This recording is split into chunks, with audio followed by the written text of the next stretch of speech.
जमुना तीरा वनचारी,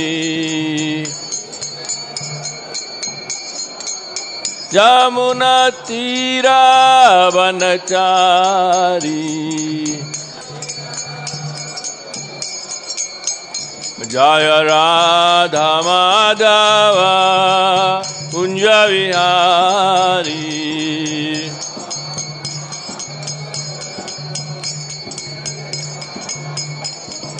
गोपी जन वल्लभ गिरिवरधारी।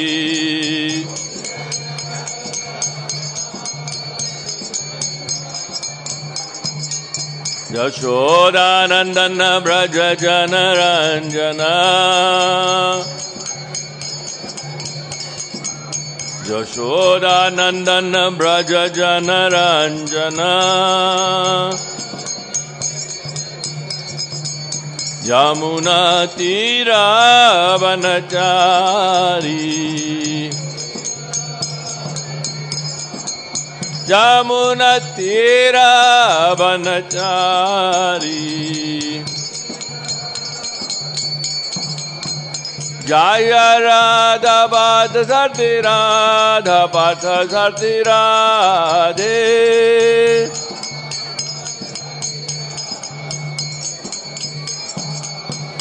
जय गौरनिताय गौरनिताय गौरनिताय, जय गौरनिताय।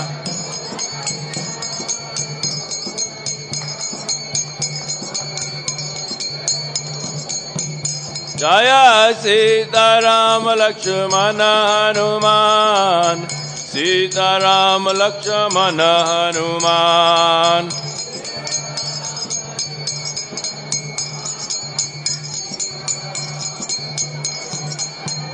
जय जय प्रभुपाद प्रभुपाद प्रभुपाद प्रभुपाद।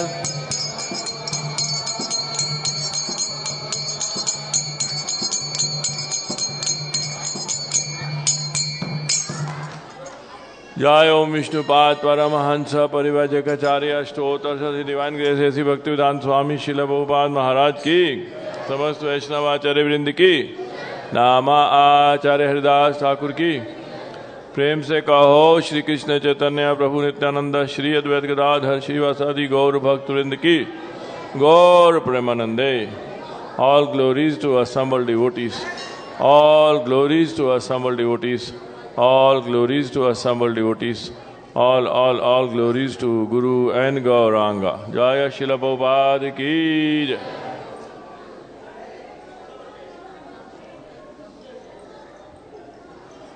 ओम नमो भगवते वासुदेवाय, ओम नमो भगवते वासुदेवाय, ओम नमो भगवते वासुदेवाय।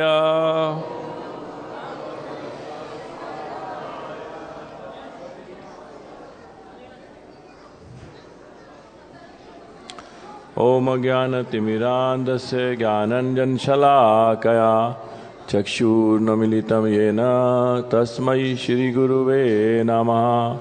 श्रीचैतन्यमनोभीष्टं स्थापितं येन भूतले स्वयं रूप कदामयं ददाति स्वपदान्तिकं।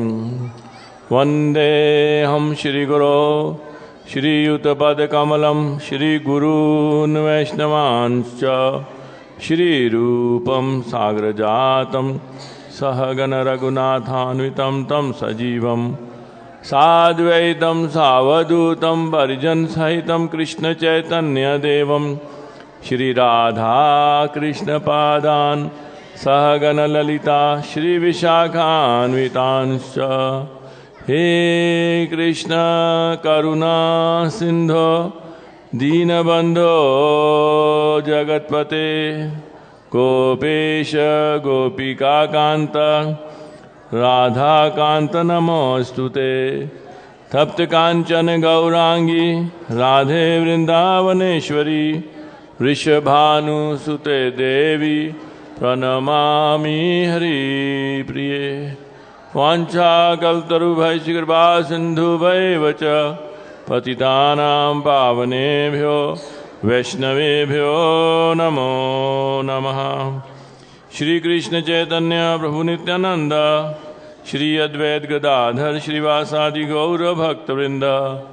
सब मिलकर बोलिए हरे कृष्णा कृष्णा कृष्णा हरे हरे, हरे राम राम राम हरे हरे। नमो विष्णुपादाय कृष्ण प्रेष्ठाय भूतले श्रीमते भक्तिवेदांत स्वामी निति नामिने। नमस्ते सारस्वती देवे गौरवाणी प्रचारिणे निर्विशेष शून्यवादी पाश्चात्य देश तारिणे।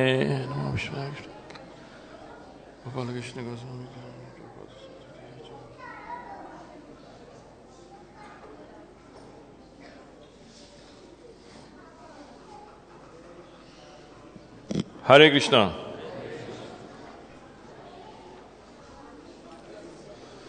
तो आज जो है आपको पता है ना, आज पूर्णिमा है। पूर्णिमा पता है आपको? पूर्णिमा है आज। और आज जो है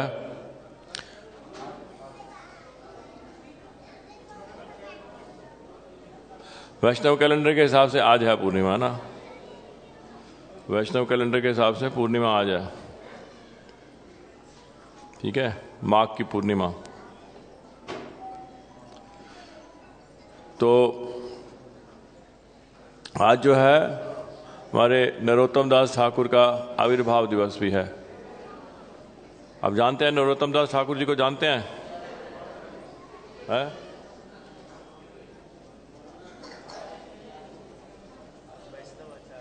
हाँ, बड़े वैष्णवाचार्य हैं। उन्होंने बहुत सुंदर सुंदर भजन लिखे हैं, बहुत सुंदर भजन।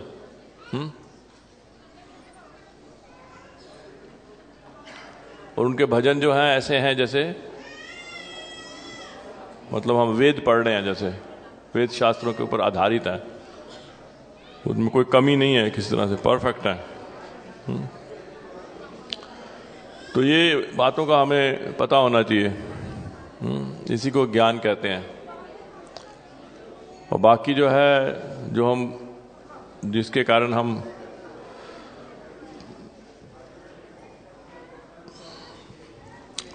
जिसके ऊपर हम पैसे खर्च करते हैं बहुत ज्यादा, वो ज्ञान नहीं है, वो अज्ञान है।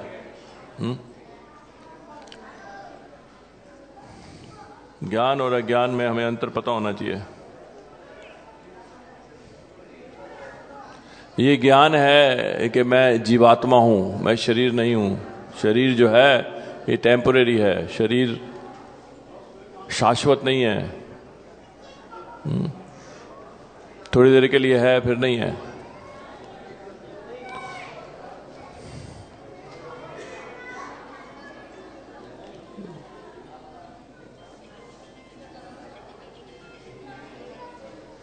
आगे आ जाओ, आगे आ जाओ। क्या हो गया? नींद आ रही है?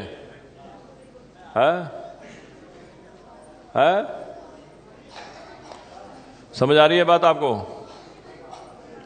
ज्ञान और अज्ञान में फर्क होना चाहिए। अज्ञान जब हमारे में होता है तो फिर ही हमें चिंता, कष्ट, दुख, सब मुसीबतें ये सब सताती हैं हमें। फिर अज्ञानता के कारण जो है इतना कष्ट है।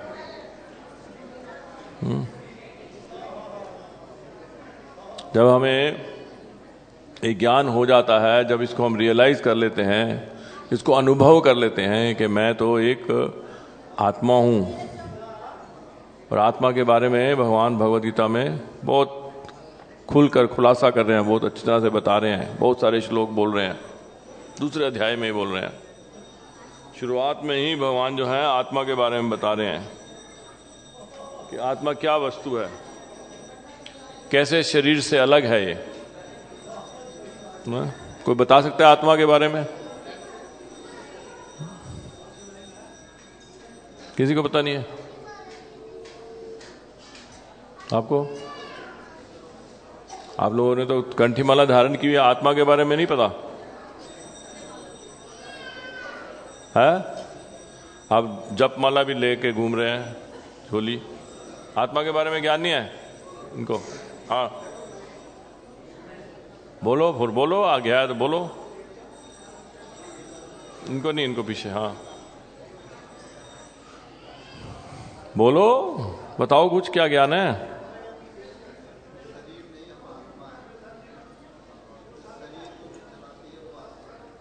शाबाश, शरीर को जो चलाती है वो आत्मा है।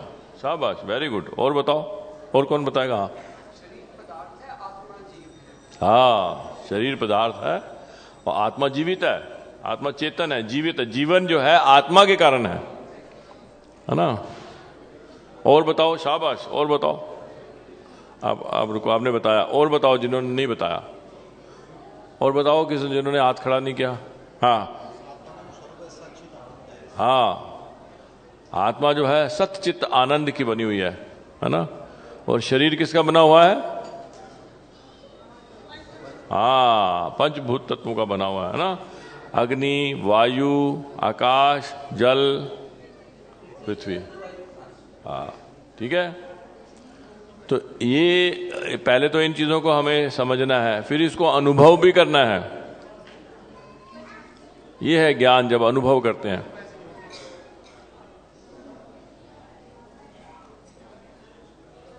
जैसे अगर हमें ज्ञान है ये पानी है, हमें ज्ञान है ये पानी है, वो पानी जो है हमारी प्यास को बुझाता है, लेकिन जब हम इसको पी लेते हैं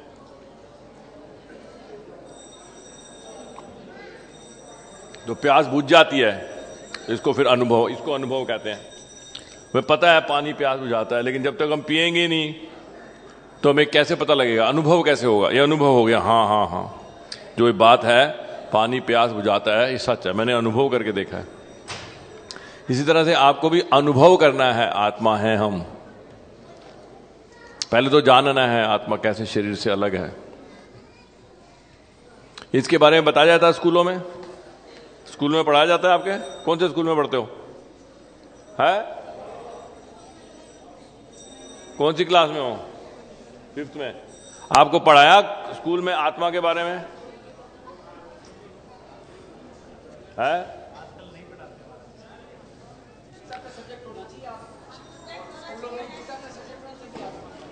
होना चाहिए तो कौन करेगा? होना चाहिए, कौन करेगा? करेगा कौन? करेगा तू। प्रचार तू करेगा, प्रचार होना चाहिए, तू करेगा, मैं नहीं करूंगा। भगवत गीता सब्जेक्ट होना चाहिए स्कूलों में, करेगा कौन? तुम करोगे, हम थोड़ा करेंगे। तुम करोगे ना, मैं थोड़ा करूंगा। होना चाहिए, करना चाहिए, कौन करेगा? है? ये तो चक्कर है सारा। हम सारी की सारी जिम्मेवारी दूसरे पे डालते हैं, दूसरा आगे करेगा।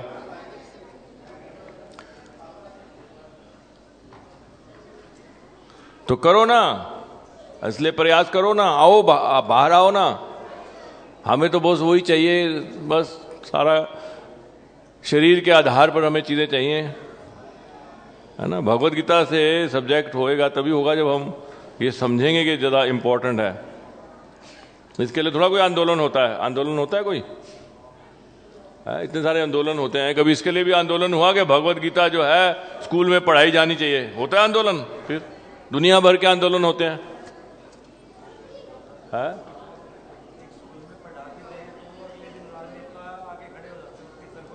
तो राजनेता कौन बनाते हैं? अपने आप बन जाते हैं? तुम बनाते हो? तो फिर और राजनेता भी तो तुम ही बनाते हो फिर। तो इसीलिए पहले हम दूसरों पे, बस दूसरों पे ऐसे डालते रहते हैं, वो जी वो देखो जी वो खराब है, जी वो खराब है, वो खराब है, मैं ठीक हूं, वो खराब है, वो खराब है, मैं ठीक हूं। तो कैसे काम चलेगा? अपना सुधार करें ना पहले, अपने सीरियस होना। हम कितने सीरियस हैं? भगवत गीता पढ़ाई जानी चाहिए स्कूलों में। आपने कितनी पढ़ी है भगवत गीता? हाँ जी, आपसे पूछ रहा हूं जी। है? अच्छा, तो कितने अध्याय हैं भगवत गीता में?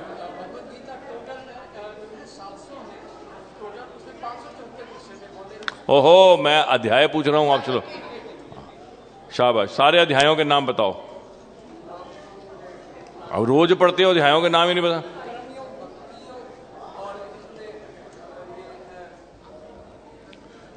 अभी देखो, अगर इनको कहाँ तक पढ़ाई की आपने?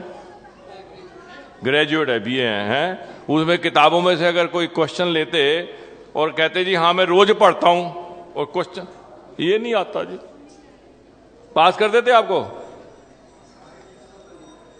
हाँ, वो उसकी क्या जरूरत है, क्योंकि इसका एग्जाम थोड़ा होना है, इसके आधार पर नौकरी थोड़ा मिलनी है। आपको नौकरी लेने जाओगे तो पूछेंगे कि भगवत गीता के क्वेश्चन आंसर करो, तो फिर क्या जरूरत है? फिर ध्यान से पढ़ने की क्या जरूरत है?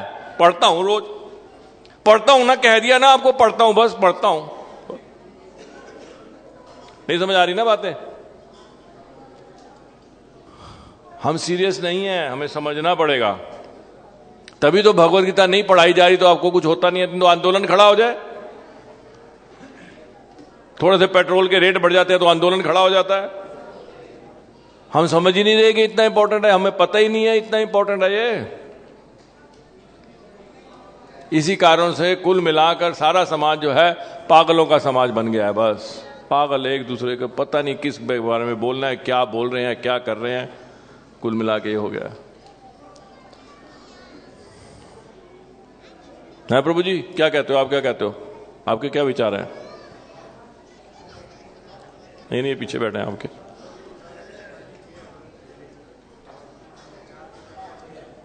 तो शाबाश, वेरी गुड। तो ध्यान से पढ़ो इसको, है ना। तो भगवत गीता में साफ भगवान बता रहे हैं कि आत्मा क्या है, क्या तत्व है। आत्मा अजर अमर है, इसीलिए आत्मा के, हम आत्मा है, हम शरीर नहीं है। इसी कारण से हमारे अंदर ये भावना है कि हम कभी ना मरे। ये भावना क्यों आ रही है हमारे अंदर? क्योंकि आत्मा कभी मरती नहीं है, हम आत्मा है। तो वही तो जो हम हैं वही तो भाव आएंगे ना।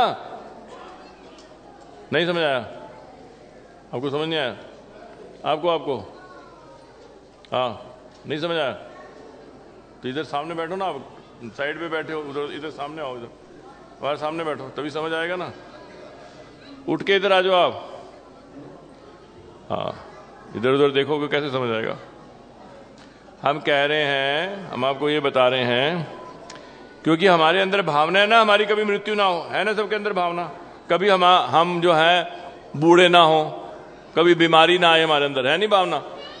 कोई बीमार होना चाहता है, बूढ़ा होना चाहता है, और ना कोई मरना चाहता है माता जी? जब अभी नहीं करो, जब छोड़ो, जब को रोक दो। मेरा भी माला बहुत रहती है, मैंने माला छोड़ के मैं आया आपको कुछ बताने के लिए, है ना। मेरी भी माला रहती है, माला पूरी नहीं हुई मेरी अभी भी। क्या मैं भी माला शुरू कर दूं और फिर प्रवचन भी दूं? है हरे कृष्णा कृष्ण कृष्ण। आत्मा जो है, हरे कृष्ण अजर है, हरे कृष्ण कृष्ण अमर है, हरे कृष्ण। अच्छा लगेगा आपको? तो फिर ऐसे आप भी नहीं करना चाहिए ना। आपको कुछ समझ नहीं आएगा, सुनाई नहीं देगा। भगवान का जब हम नाम लें तो सुने उसको। भगवान के नाम में बहुत ताकत है। ये ध्वनि जो है ट्रांसीडेंटल है, भगवान के धाम से आई है ये ध्वनि, यहाँ की नहीं है। सुनना चाहिए इसको। जब हम भगवान का नाम लें, जब करें ध्यान से सुने, हरे कृष्ण कृष्ण कृष्ण हरे हरे, हरे राम राम राम हरे हरे। एक एक शब्द बोलें और सुने, ठीक है। तो अभी हम जो चर्चा कर रहे हैं वो आत्मा की चर्चा कर रहे हैं, और आत्मा के बारे में हमें जानना है, जरूरी है। और फिर तो हम रियलाइज करेंगे कि हम हैं, फिर अनुभव करेंगे।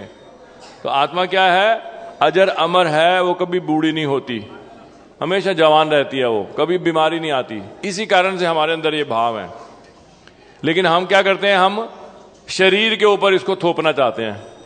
हम कहते हैं कि हम ऐसा वैज्ञानिक कोई फार्मूला तैयार करेंगे जिससे हम बूढ़ा ही नहीं होंगे, है ना। कितनी एंटी एजिंग दवाइयां आती हैं। एंटी एजिंग दवाइयां समझते हो?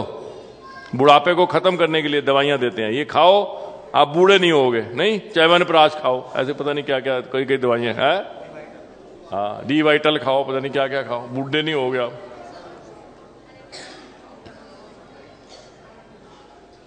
ऐसे ही एक औरत थी, वो बीमार हो गई, बहुत ज्यादा बीमार हो गई। तो मतलब मरने ही वाली थी वो।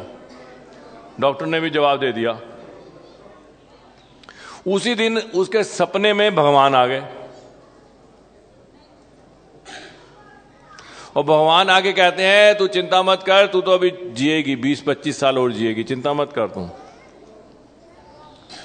और वो बात सच में सच हो गई। वो डेथ बेड पे थी, मरने वाली थी, धीरे धीरे रिकवर करना शुरू हो गया, धीरे धीरे धीरे धीरे, और बिल्कुल ठीक हो गई वो। और डॉक्टर ने कहा जी अब आप बिल्कुल ठीक हो, अब घर जाओ। अब उसने सोचा कि भगवान सपने में आए थे, उसके दूसरे दिन ही तो मैं ठीक होनी शुरू हुई हूं, तो बात तो सच है, इसका मतलब 20-25 साल जीऊंगी मैं। तो माता दी उसने सोचा कि अब 20-25 साल जीना है तो अच्छी तरह जीना चाहिए, नहीं? तो डॉक्टर के पास गई, उसको कहा सबसे पहले तो मेरा ये पेट निकला हुआ है ना, इसको अंदर कर। डॉक्टरों के पास तरीका होता है, वो फैट निकाल देते हैं, उसका पेट अंदर चला गया है। फिर वो ब्रेस्ट, उसने कहा कि ब्रेस्ट को भी ठीक कर दो मेरी। फिर उसने कहा कि मेरे जो ये झुर्रियां पड़ गई हैं ना मेरे यहां पे सब जगह, प्लास्टिक सर्जरी से इसको भी ठीक कर दो। बस जी हफ्ते 10 दिन में वो बिल्कुल जवान लगने लग गई वो। तो उसने कहा अब ठीक है, अब 20-25 साल अच्छी तरह से गुजर जाएंगे, है ना।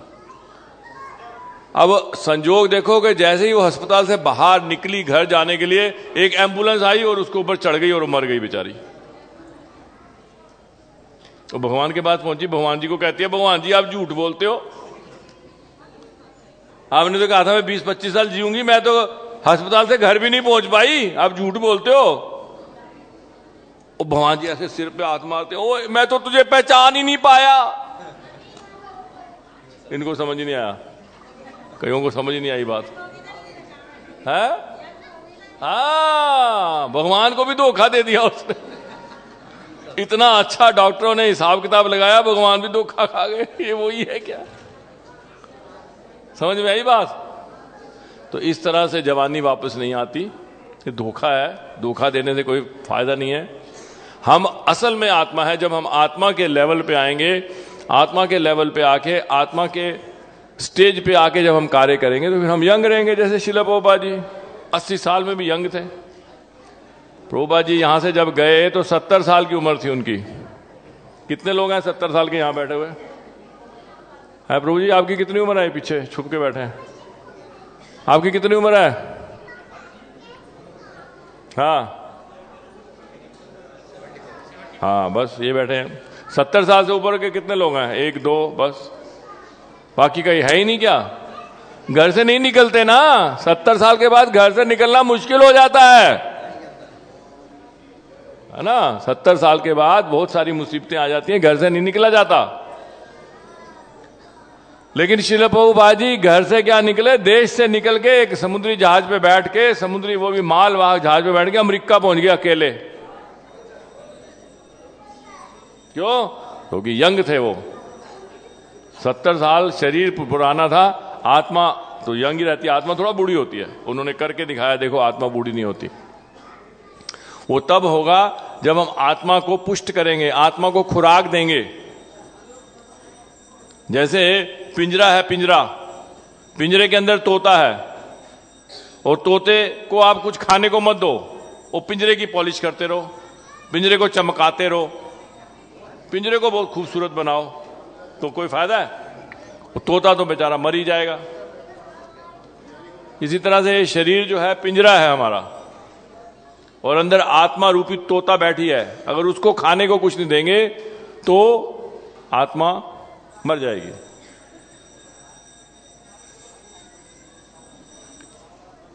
और आत्मा की खुराक जो है शरीर की खुराक से अलग है, अलग तत्व है ना। जैसे आप बता रहे थे सत चित्त आनंद, वो सत्य चित्त और आनंद की बनी हुई है, और शरीर 5 तत्वों का बना हुआ। अलग अलग चीजें हैं, 2 अलग अलग वस्तुएं हैं।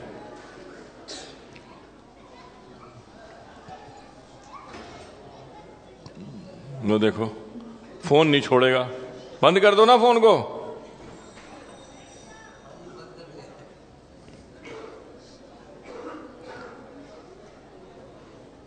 तो 2 अलग अलग चीजें हैं, आत्मा और शरीर 2 अलग अलग वस्तुएं हैं। लेकिन आत्मा इतनी सूक्ष्म है ना, बहुत सूक्ष्म है।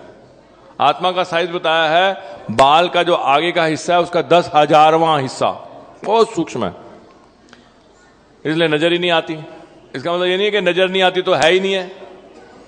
नजर तो हमारा मन भी नहीं आता, हमें मन नजर आता है, लेकिन सबका मन है। प्रभु जी आज मन बहुत उदास है, मन मेरा बहुत भारी हो गया, भारी भारी भारी लग रहा है मन। तो वेट करें आपको जी वेट करना जरा, कितना भार है देखें, भार बढ़ जाएगा आपका, मन भारी होगा तो। पूछ रहे हैं आपसे? नहीं, क्योंकि उसका कोई भार तोल नहीं सकते। मन को तोल लो जी, इतना भारी है, अब हल्का हो गया, मन बहुत हल्का हो गया। नहीं, लेकिन मन है ना, या आपका मन नहीं है? मन के बिना हो आप? मन है, लेकिन ऐसे नजर नहीं आता आंखों से, इन आंखों से नजर नहीं आता। कोई थर्मामीटर डाल के देख नहीं सकते कितनी उदासी है, मन बहुत उदास है। जो थर्मामीटर लगाना कितना उदास है, आज तक बनाई नहीं थर्मामीटर ऐसा है माता जी, बना कोई थर्मामीटर? लेकिन मन है।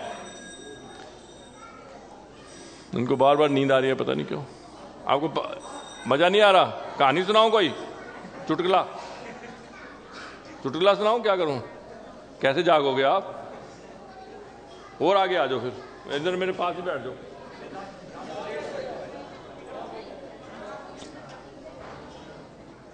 क्या कर रहे थे रात भर? क्या कर रहे थे? इलेक्शन में ड्यूटी लगी हुई थी? हैं? इलेक्शन में ड्यूटी लगी हुई थी आपकी? फिर क्या कर रहे थे? क्या काम था? हैं? तो नहीं करना चाहिए ना। फिर जब पता है कि क्लास में बैठेंगे सुबह तो नींद आएगी, तो फिर मत करो ना काम। आपको पता नहीं था आज जाना है क्लास में? तो आपको पता नहीं था मेरा लेक्चर है? हाँ, ये पता नहीं था, ये तो ठीक है। पता नहीं था ऐसा लेक्चर होगा कि पकड़ लेंगे मैं सोऊंगा तो। और पिछली क्लासों में तो सोते रहते हैं, कोई बस खुद आगे चला जाता है।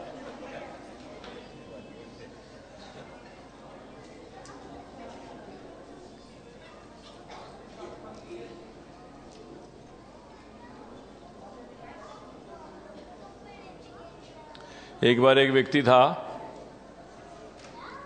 उसके घर के आंगन में ना गंदा पानी जो है ना पड़ोसी का, वो गिरता था। आपके लिए सुना रहा हूं, ध्यान से सुनो। गंदा पानी गिरता था उसके आंगन में।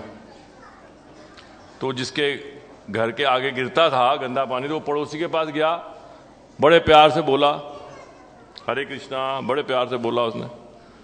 हाँ, क्या हुआ? क्या हुआ? वो जी आपके घर का पानी हमारे घर के आंगन में गिरता है। तो फिर? और तू जो करना है कर ले, पर नाला उत्थे ही बहेगा। पंजाबी समझते हो? पंजाबी था वो। वो कहता है कि जो परनाला है ना, गंदा पानी तो वहीं गिरेगा, तूने जो करना है कर ले।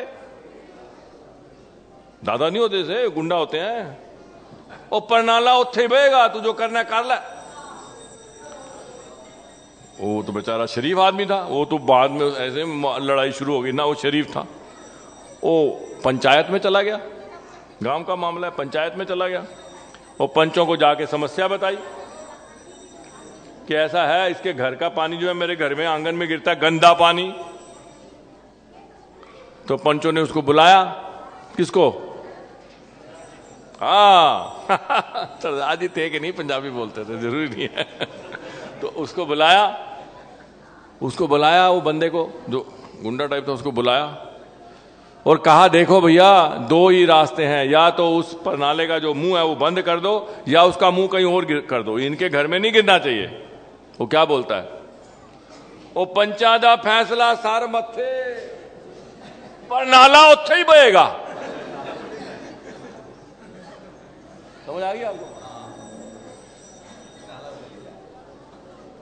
बहुत अच्छी बातें कही प्रभु जी आपने, बहुत अच्छी बातें कही, मन प्रसन्न हो गया। लेकिन हम करेंगे वही जो करते आ रहे हैं, बदलेंगे नहीं हम।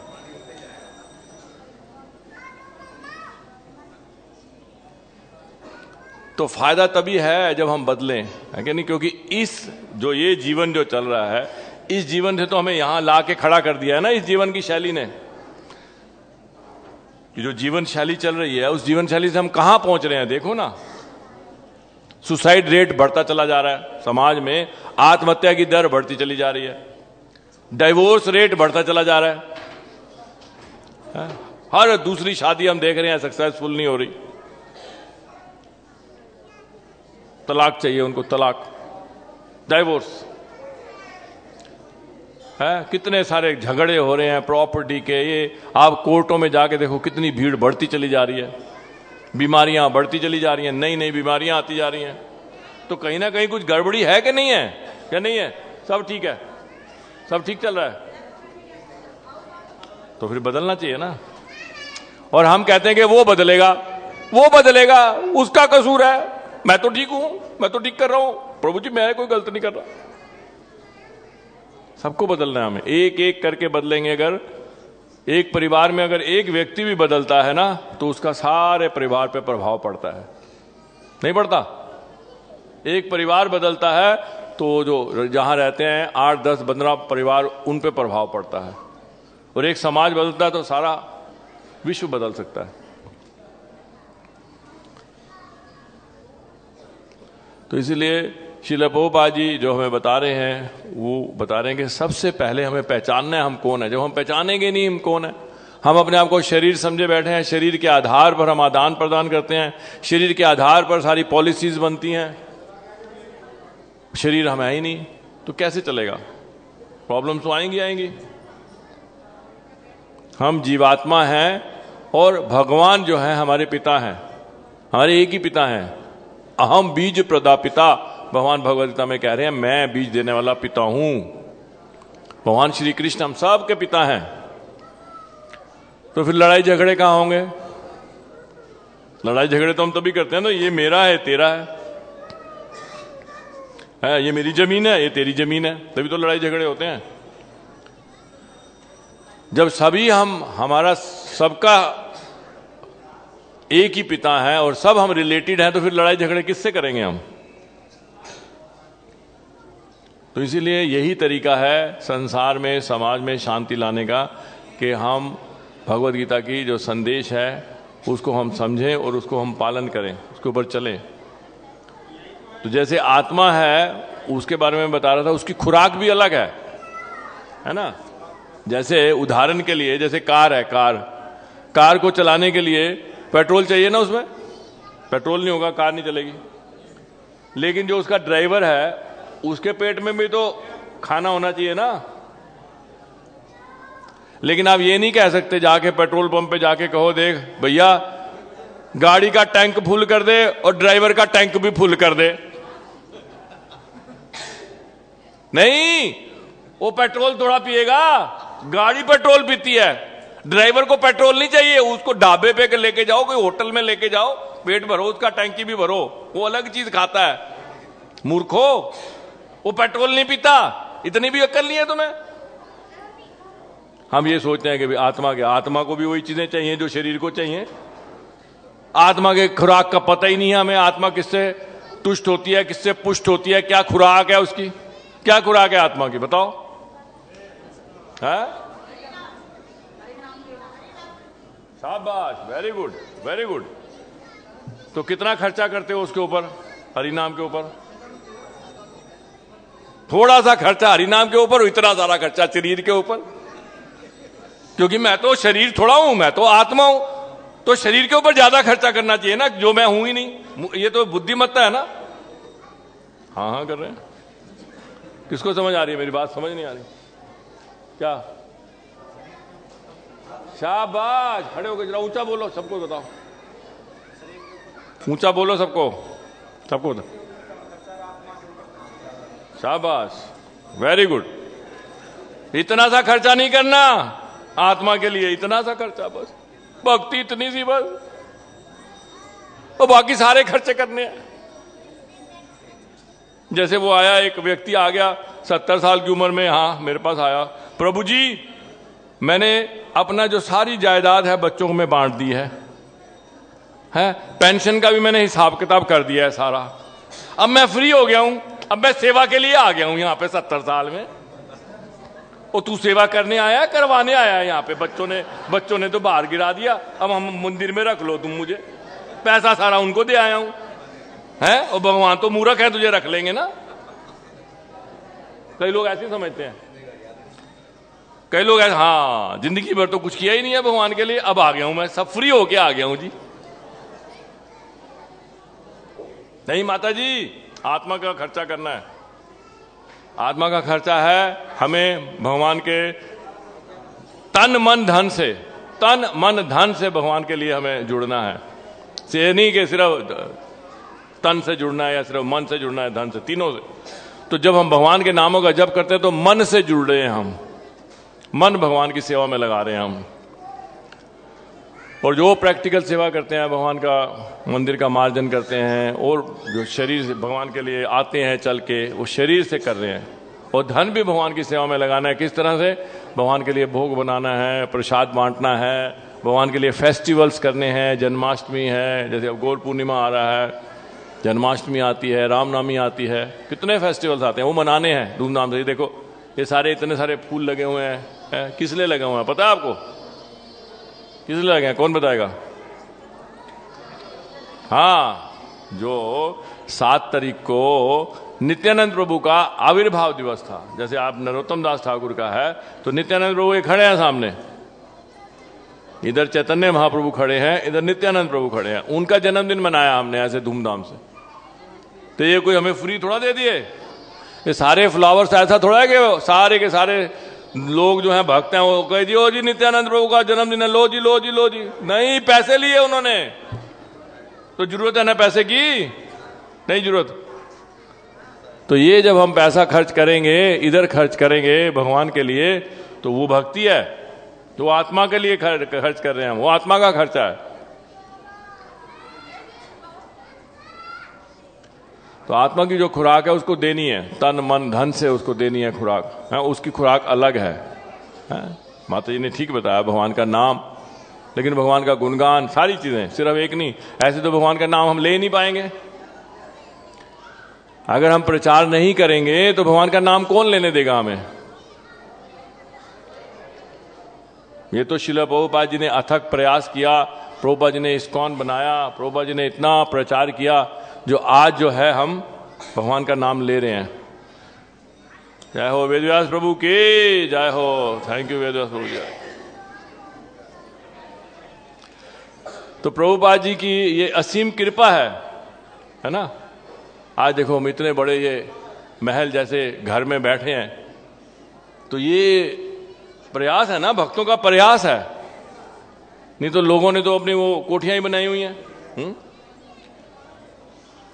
तो हमारे गुरु महाराज एक बात बताते हैं, हमें सीखना चाहिए, दूसरी कम्युनिटी से भी सीखना चाहिए। गुरु महाराज कहते हैं ये मुसलमान लोग हैं ना, पहले मस्जिद बनाते हैं, फिर अपना घर बनाते हैं। ये इतने पक्के हैं ये।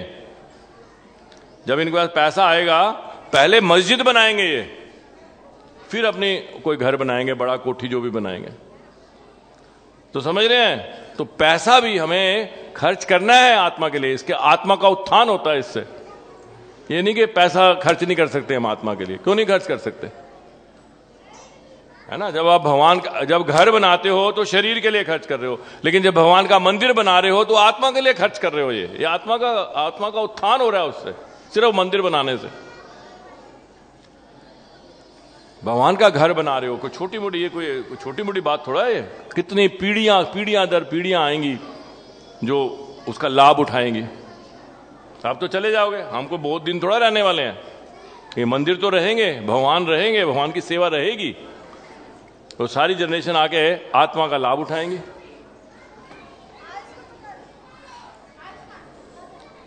समझ रहे हैं? तो इसीलिए हम लोगों को इसके लिए प्रयास करना है कि हम लोग प्रचार करें, हैं? और ये समझें, असली ज्ञान लें कि मैं एक जीवात्मा हूं। जैसे प्रभु जी ने बताया कि आत्मा जो है ये जीवंत है, वो जीवन है, और शरीर जड़ है। जड़ मतलब मृत्यु है, ये मृत है। ये हमें लगता है चलता फिरता, लेकिन ये हमेशा ही मृत है। ऐसा नहीं है कि अभी ठीक था जी, अभी तो ठीक ठाक था, अभी मृत हो गया। मृत क्या हो गया? आत्मा छोड़ के चली गई इसको बस। और मृत्यु क्या है? मृत्यु का मतलब है आत्मा जब शरीर को छोड़ देती है तो मृत्यु है बस। भगवान शुरू में ये चीज को क्लियर कर रहे हैं बहुत अच्छी तरह से। भगवान कह रहे हैं देहिनो अस्मिन यथा देहे कोमारम यौवनम जरा। तथा देहांतर प्राप्तिर धीरज तत्र न मुह्यते। अर्जुन, तुमने तो शरीर बदले हैं। कोमारम यौवनम जरा। कोमारम मतलब कुमार अवस्था थी। कुमार अवस्था समझते हैं? जैसे ये कुमार अवस्था है, ये कुमार छोटे बच्चे 5, 6, 7 साल के, 8 साल के, ये कुमार अवस्था है। फिर उसके बाद यौवन आता है। यौवन मतलब जवानी, मतलब 25 साल, 30 साल। और जरा का मतलब बुढ़ापा। हम बुढ़ापे में आ गए, बुढ़ापे आ गए, बाल सफेद होने शुरू हो जाते हैं। तो भगवान कह रहे हैं जैसे तुमने ये शरीर बदले हैं, तथा देहांतर प्राप्ति, इसी तरह से एक देह को छोड़ के आत्मा दूसरे शरीर में चली जाती है। धीरज तत्र न मुह्यते, इसमें दुखी होने की क्या बात है? लेकिन हम दुखी इसलिए होते हैं कि हम समझते हैं कि ये शरीर ही सब कुछ है, आत्मा को देखते ही नहीं है, आत्मा के बारे में हमें ज्ञान ही नहीं है, इसलिए दुखी होते हैं हम। अब ये किसका बच्चा है? ये आपका है। अब ये बड़ा हो जाएगा, है ना, इसकी मूछें निकल आएंगी, दाढ़ी आ जाएगी, तो आप क्या परेशान हो जाओगे? मेरा ये छोटा बच्चा कहाँ चला गया, कहाँ चला गया वो वाला बच्चा, खेलता था मेरी गोद में, मेरे पास बैठता था, कहाँ चला गया? रोने लग जाओगे? नहीं, आपको पता है यही तो है वो, यही तो है वो, है बड़ा हो गया। लेकिन असल में बड़ा नहीं हुआ, असल में तो चेंज हो गया वो। हमें लगता है, क्योंकि धीरे धीरे होता है ना, बहुत धीरे धीरे होता है, रोज रोज रोज धीरे धीरे होता है, हमें पता नहीं लगता, हमें लगता है वही शरीर है। बदल गया शरीर। भगवान बता रहे हैं हर पल हमारा शरीर बदल रहा है। और पता कैसे लगता है? जब हम ऐसे बहुत दिनों बाद देखते हैं। अगर इसी को हम रख लें, मान लो इनके बेटे को हम कहेंगे हमारे पास रख दो, और माता जी को कहेंगे 20 साल बाद आके देखना, ये पहचान ही नहीं पाएंगी, कोई नहीं पहचान पाएगा, बदल जाएगा शरीर। इसीलिए भगवान ये उदाहरण दे रहे हैं ना, कोमारम यौवनम जरा। अर्जुन देखो कैसे शरीर बदल जाता है। लेकिन हम सोच रहे हैं कि वही शरीर है, वो शरीर नहीं है, आत्मा वही है। असल में हमें आत्मा को देखना चाहिए, लेकिन आत्मा को देखने का हमें ट्रेनिंग ही नहीं है, देखने का अभ्यास ही नहीं है, देखते ही नहीं है, हम बात भी नहीं करते आत्मा के बारे में। देखेंगे क्या? शरीर के, वो मोटा हो गया, वो तू बड़ा मोटा हो गया, वो बड़ा पतला हो गया तू, वो ये गोरा है, वो ये काला है, ये पंजाबी, बंगाली, बिहारी, यही देखते रहते हैं बस। शरीर के आधार पर है ना, अगर कोई बंगाली है, पंजाबी है, बिहारी, शरीर के आधार पर है ना। आत्मा कोई बिहारी थोड़ा होती है या बंगाली होती है। तो आत्मा के देखने का अभ्यास ही नहीं है, अभ्यास इन बात ही नहीं है, अभ्यास नहीं है। तो फिर जब वो आत्मा चली जाती है तो रोते हैं। तो किसी ने पूछा भैया रो क्यों रहे हो, रो क्यों रहे हो? चले गए चाचा जी, चले गए चाचा जी, चले गए। वो चाचा जी तो यही लेटे हुए हैं, कहां चले गए? ये रे नहीं, आत्मा चली गई, आत्मा चली। वो आत्मा को देखा था क्या? आत्मा को देखा नहीं, तो फिर रो क्यों रहे हो? और जिसको देखा नहीं वो चला गया, जिसको देखा चूमा चाटा जफिया मारी, वो तो लेटा हुआ है, देखते रहो उसको, संभाले रखो। इसका मतलब है कि हम शरीर को नहीं प्यार करते, आत्मा को प्यार करते हैं, इसीलिए उसी के लिए रो रहे हैं जो चली गई है। शरीर तो वही है। तो आत्मा को देखो ना, जब वो है, जब चली जाएगी फिर रोने का फायदा? फिर क्या फायदा? वो तो चली गई, अब क्या रोओगे? किसके लिए रो रहे हो? तो चली गई, अब आपको पता भी नहीं कहां चली गई, पकड़ भी नहीं सकते कहां गई कहां नहीं गई।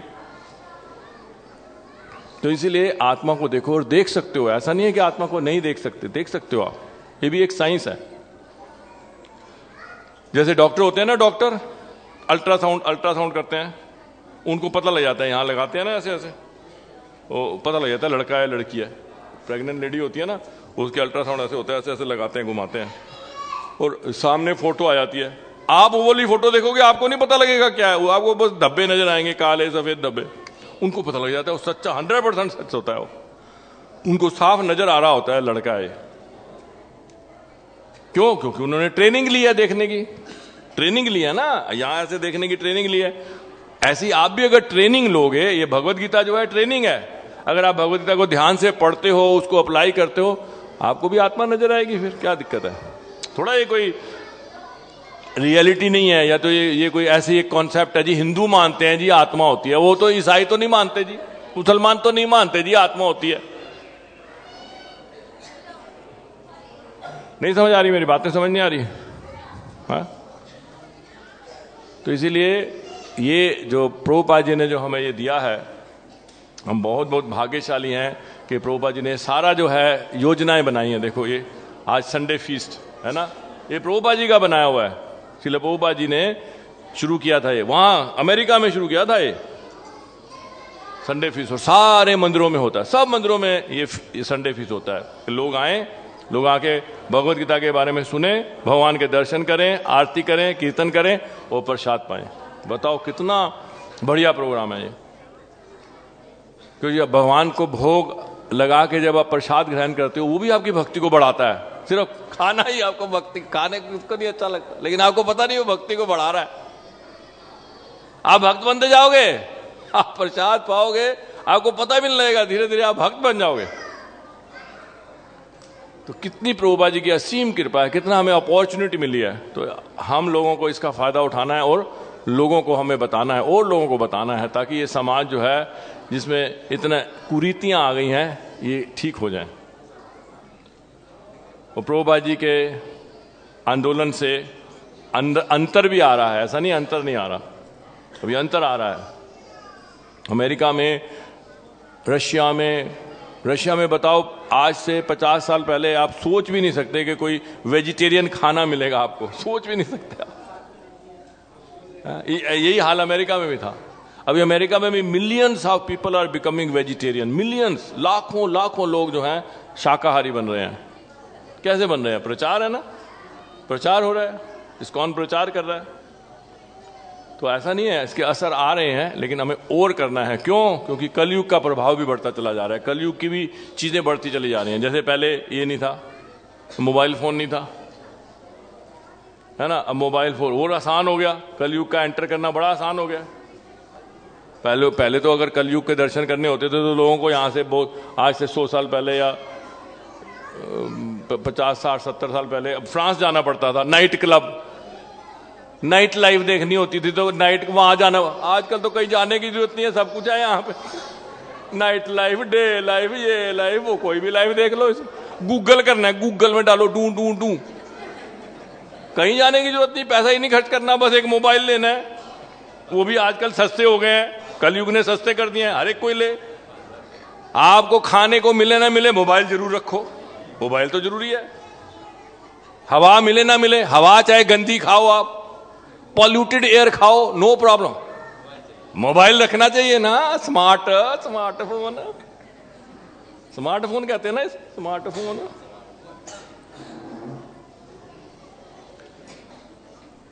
एक कलयुग है, कलयुग के कारण क्या है, देखो हवा कितनी जरूरी है, 24 घंटे सबको चाहिए हवा, लेकिन किसी को चिंता नहीं है कि कैसे हवा स्वच्छ मिले हमें, किसी को चिंता नहीं है। कितना बड़ा ये अज्ञानता है, और बाकी चीजों की चिंता हो रही है ना। मास्क लगा के घूम रहे हैं लोग, पता नहीं अपने कई तरह के आविष्कार कर दिए हैं कि आप अगर रूम में रहो और ये मशीन लगा दो, आपके रूम की एयर फ्रेश हो जाएगी। ओ भैया, रूम की एयर फ्रेश हो जाएगी तो बाहर ना जाएं, यहीं रहें, जीवन भर यहीं रहें, कमरे में ही बंदी कर रहे हैं अपने आप को, बंदी बना लें, होम अरेस्ट, हाउस अरेस्ट होता है ना, हाउस अरेस्ट कर लें, बस ये मशीन लग गई, अब ताजी हवा मिलेगी, यहीं रहेंगे हम। तो बाहर तो गंदी हवा है ना, बाहर की हवा को करो ना, ऐसा कुछ प्रबंध करो ना कि चारों तरफ हवा जो है स्वच्छ हो, ऐसे प्रबंध करो, पेड़ लगाओ, ज्यादा से ज्यादा पेड़ लगाओ, और चीजें करो, बंद कर दो, गाड़ियां बंद कर दो ना। साइकिल चलाएं सब लोग, क्या दिक्कत है? नहीं, साइकिल तो चलाएंगे, कार ही में बैठ के जाएंगे, फिर साइकिल चलाएंगे जिम में नहीं, गाड़ी निकालते हैं अपने घर से और उसमें बैठते हैं, और फिर जिम में जाते हैं, क्या करते हैं? साइकिल चलाते हैं। ओ भैया, साइकिल चला के चला जा तू, पॉल्यूशन भी नहीं होगा। नहीं, वो स्टेटस कहेगा जी साइकिल चला रहा था, वो देखो इतना बड़ा आदमी साइकिल चला रहा था, पता नहीं क्या हो गया उसको, कैसे दिन आ गए हैं, साइकिल चलानी पड़ रही है। और जिम में जाके वही करता है वो। नहीं समझ आ रही बातें? ये है सारा। तो इस चीज को श्रील प्रभुपाद जी इस ये जो इम्बैलेंस हो गया, ये असंतुलन हो गया समाज में, इसी को ठीक करने के लिए श्रील प्रभुपाद जी ने इस्कॉन की स्थापना की है। प्लीज आप इसको ध्यान से समझो, इसको पकड़ो, अपना उद्धार करो और लोगों का उद्धार करो। जीवन बहुत सुंदर है। प्रभुपाद जी ने कहा मनुष्य जीवन सुंदर है, हम गधे नहीं है, गधे की तरह काम करो, मेहनत करो, मेहनत करो, सुबह शाम मेहनत करो। तू गधे हो क्या? गधा मेहनत करता है सुबह शाम। आदमी का जीवन मेहनत करने के लिए नहीं बना। भगवान ने अपने तरह का शरीर दिया। देखो जैसे भगवान का शरीर है वैसे हमारा शरीर है। भगवान क्या कर रहे हैं? काम कर रहे हैं या बंसी बजा रहे हैं मजे से? हमें भी बंसी बजानी है। वो संभव है अगर हम भगवान की बातों को माने, भगवत गीता को पढ़ें, वो संभव है। आपको कुछ नहीं करना, भगवान ने सब कुछ करके रखा हुआ है। सिर्फ हमें क्या करना है? भगवान की सेवा, भगवान की भक्ति, भगवान का गुणगान करना है, बस सीन खत्म। भगवान कोई पुअर थोड़ा है।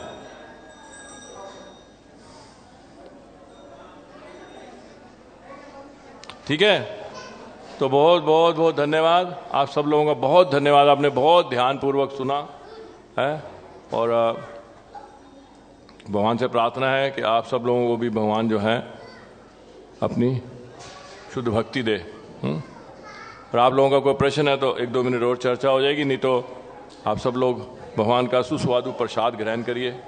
प्रसाद आपके लिए वेट कर रहा है नीचे। किसी का कोई प्रश्न है?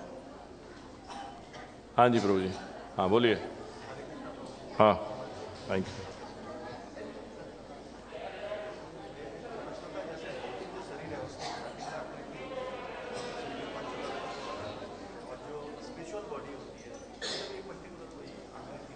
हाँ, जो देखो जैसे हमारे कपड़े हैं, शरीर आत्मा का कपड़ा है ना। जैसे ये हमारे कपड़े हैं, ये कपड़े हैं ना, तो ऐसे ही शरीर जो है आत्मा का कपड़ा है। तो जैसे कपड़े शरीर के आधार पर होते हैं ना, शरीर की शेप है इसलिए कपड़ों की भी शेप है ना। इसकी ये बाजू है क्योंकि हमारी भी ऐसी बाजू निकल रही है। तो इसी तरह से जैसे हमारी आत्मा का शेप होता है, आत्मा का रूप होता है, वैसे ही हमें बाहर शरीर होता है। आत्मा का तो रूप होता है, ये नहीं कि आत्मा एक बिंदु है, सूक्ष्म है। इसका मतलब ये नहीं कि उनका कोई रूप ही नहीं है, सूक्ष्म चीजों का भी रूप होता है, सूक्ष्म रूप है। लेकिन आत्मा का रूप जो है बहुत सूक्ष्म है, इसलिए हम पकड़ भी नहीं पाएंगे। लेकिन रूप है, क्योंकि उसका रूप है तभी तो बाहर रूप बना है। 2 शरीर होते हैं, एक होता है स्थूल शरीर, एक होता है सूक्ष्म शरीर। एक होता है ग्रॉस बॉडी, एक होता है सटल बॉडी। तो सूक्ष्म शरीर जो है मन बुद्धि अहंकार है। मन बुद्धि और अहंकार सूक्ष्म शरीर है, जिसको आप पकड़ नहीं सकते, देख नहीं सकते। उसी के आधार पर आपको शरीर मिल जाता है ग्रॉस, और मद बुद्धि अहंकार ही जो है वो आत्मा को लेके जाती है। तो जैसे संस्कार मन बुद्धि मन में होते हैं, वैसा ही शरीर जो है आपको बाहर मिल जाता है। और बताओ, और किसी का प्रश्न? ओके, हम सब लोग मिलकर बोलेंगे श्रील प्रभुपाद की। ओके, हरे कृष्णा।